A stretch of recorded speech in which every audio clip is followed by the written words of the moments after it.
Opposition کی طرف سے چیئرمین مسرور احسن غوری کے خلاف جمع کرائی گئی تحریک عدم اعتماد کی تحریک۔ آج ڈپٹی کمشنر سانگڑ کی زیر صدارت اجلاس منعقد ہوا۔ 34 کے ایوان میں سے اپوزیشن نے 18 ووٹ حاصل کر کے کامیابی حاصل کر لی۔ چیئرمین اور ان کے حمایتی کونسلرز نے اجلاس کا بائیکاٹ کیا۔ پیپلز پارٹی جنیجو گروپ کی طرف سے جماعت اسلامی سے تعلق رکھنے والے چیئرمین میونسپل کمیٹی مسرور احسن غوری کے خلاف جمع کرائی گئی تحریک عدم اعتماد پر آج ڈپٹی کمشنر سانگڑ مرزا ناصر علی کے زیر صدارت اجلاس منعقد ہوا، جس میں چیئرمین میونسپل کے خلاف اپوزیشن سے تعلق رکھنے والے 18 کونسلرز نے شو آف ہینڈ کے ذریعے ووٹ دے کر چیئرمین سے ان کی کرسی چھین لی۔ چیئرمین کی شکست میں ایم کیو ایم کے 4 اور شوقین گروپ کے 2 کونسلرز نے اہم کردار ادا کیا۔ اپوزیشن کی کامیابی کے بعد پیپلز پارٹی جنیجو گروپ سے تعلق رکھنے والے افراد نے شدید نعرے بازی کی، جبکہ انتظامیہ کی جانب سے سیکیورٹی کے بھی سخت انتظامات کیے گئے تھے۔ اجلاس کے بعد جنیجو گروپ کے چاچا غلام مرتضیٰ جنیجو، حاجی صالح مصرانی، وائس چیئرمین اصغر علی عباسی نے میڈیا سے گفتگو کرتے ہوئے کہا کہ لوکل گورنمنٹ کی جانب سے بلدیہ کو ملنے والے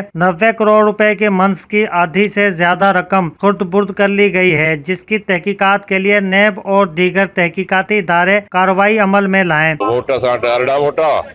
غیر حاضر رہا کون آیا انہیں خبر آئی تھی کہ آ رہا ہوں پیا تو انہیں کرے حاضر ہی کون تھا۔ اللہ شکر الحمدللہ یہ کامیابی دوستن جی ہے مجھے کرنے کا دوستن جی جن ساتھرین ہوا ان کی کامیابی ہے۔ اور کاؤنسلر نے پیش کی جو کم کار کے حوالے سے نہ کہ کم کم پہ نااہلی ان کی انہیں جو سبق ملو ان جو کم نہ کندو آئندے کم نہ کندو یہ اشر تھی جو ہونا تھا سب کم کنداسوں انشاءاللہ رزلٹ سٹھی ڈینداسوں۔ انہوں نے کہا کہ ہمیں اپنے وارڈ میں ایک سیور تک لگانے کے لیے سابق چیئرمین کے پیچھے گھومنا پڑتا تھا، جبکہ وہ ان کے منظور نظر کونسلر کے حلقوں میں ایک ہی گلی کو 2 بار بنوایا کرتے تھے۔ کیمرہ ٹیم کے ساتھ اشفاق غوری، وطن نیوز، ٹنڈو آدم۔